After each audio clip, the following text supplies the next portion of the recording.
हाँ तो मेरे प्रिय भक्त, मेरे प्रिय लाल, तुम यहाँ किस हाल में आए हो यह मैं अच्छी तरह से जानता हूँ। तुम्हारा मन अभी बेचैन है, तुम्हारी आंखें कल के डर से भरी है। तुम सोचते हो, हे मेरे साईनाथ, अब मेरा क्या होगा और कैसे होगा। आज इसी क्षण मैं तुम्हें एक आदेश देता हूँ।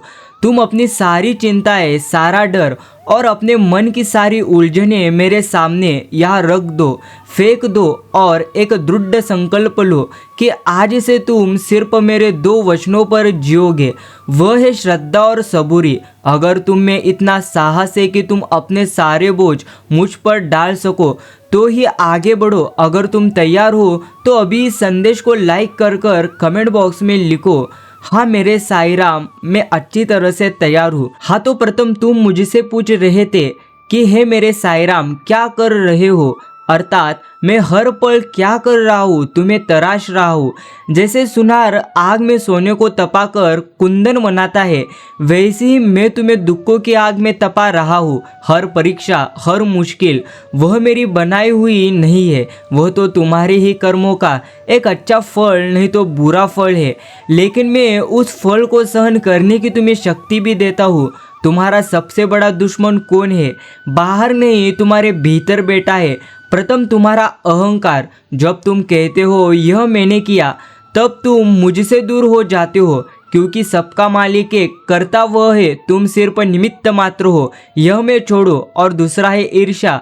दूसरों के पास क्या है यह देखकर क्यों जलते हो? क्या तुम नहीं जानते कि हर एक की नियति अलग है, अर्थात जो तुम्हें मिला है वह किसी और को नहीं मिला। अपने हिस्से की खुशियाँ गिनना प्रथम तुम सीख लो, और खाली बैठकर मेरी माला जपने से कभी भी तुम्हारा कोई भी कार्य नहीं बनेगा।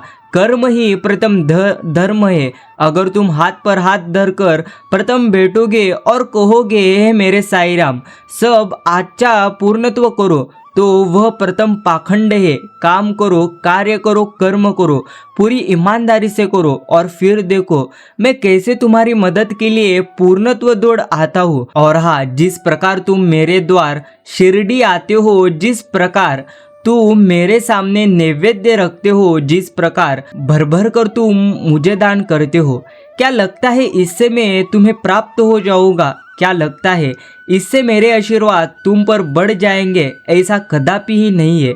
प्रथम तुम्हें एक बात पूर्णत्व समझ लेना चाहिए। जब तुम किसी गरीब को खाना देते हो, जब किसी पास अर्थात प्यासे को पानी पिलाते हो, जब किसी रोते हुए को सांत्वना देते हो, तब वह खाना सीधे मेरे मुख तक पहुंचता है। हाँ, वह पानी मेरी प्यास पूर्णत्व बुझाता है।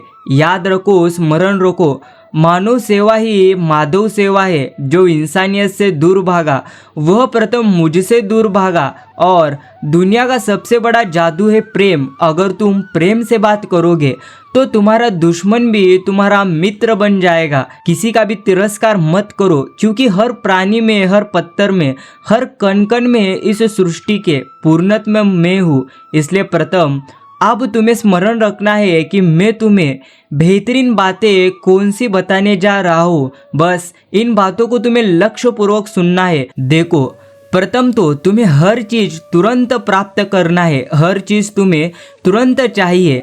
प्रथम सबूरी यानी धैर्य, तो जैसे तुम भूल ही गए हो। रिश्ते, धन, सफलता, गाड़ी, बंगला सब अर्थात इंस्टेंट चाहिए। अरे जो बीज जल्दी उगता है वह जल्दी ही मुरझा भी जाता है। इसलिए प्रथम तुम सब्र करो, नींव मजबूत होने दो। और हाँ, हर चीज़ का दिखावा अर्थात नया फ़ोन, बड़ा घर, खुशी, यहाँ तक कि दुख भी तुम खुश कम होते हो। प्रथम खुश दिखने की एक्टिंग ज़्यादा करते हो। यह खोखलापन तुम्हें भीतर से खा रहा है। भीतर से शांत रहो, बाहर का शोर अपने आप पूर्णत्व दब जाएगा। तुम हमेशा देखते हो कि दूसरे क्या कर रहे हैं, दूसरों के पास कितना ज़्यादा धन है, और तुम भी वही करना चाहते हो। तुम्हारे भीतर एक अद्वितीय आत्मा बैठी है, तुम उसके प्रथम मालिक हो, और इसे स्वीकार करो। किसी और की परछाई बनने के बजाय प्रथम तुम अपनी खुद की रोशनी जरूर बनो। और हाँ, प्रथम तुम्हें समझना है, ईमानदारी से कार्य करो, हर एक कार्य कष्ट कर कर करो, किसी को कभी धोखा मत देना, और अपने शरीर को हमेशा, अपने मन को साफ रखो। अगर तुम्हारा मन पूर्णत्व साफ रहेगा तो पूर्णत्व मेरी ज़रूरत तुम्हें मंदिर में नहीं पड़ेगी। मैं तुम्हारे काम में, तुम्हारे घर में, तुम्हारी आत्मा में तुम्हें जरूर मिलूंगा। सत्य तो यह है, मैं तुम्हें कोई जादू की छड़ी नहीं दूंगा जिससे कि तुम्हारे सारे दुख खत्म हो जाएंगे। मैं तुम्हें वह शक्ति दूंगा जिससे तुम खुद अपने दुख से अच्छी तरह से लड़ सकोगे।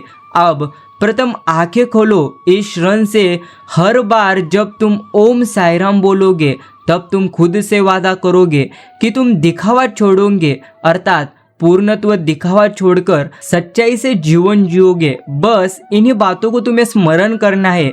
और हाँ, जो आज तुम्हारे जीवन में इसी क्षण चल रहा है, जो दुख तुम भोग रहे हो, वह हर एक दुख एक काल के लिए है, अर्थात वह पूर्णत्व खत्म होने वाला ही है। बस तुम धैर्य रखो और श्रद्धा और सबूरी रखकर हर समय हर कार्य को अच्छे मन से और अच्छे दिल से अच्छे कर्म करते रहो।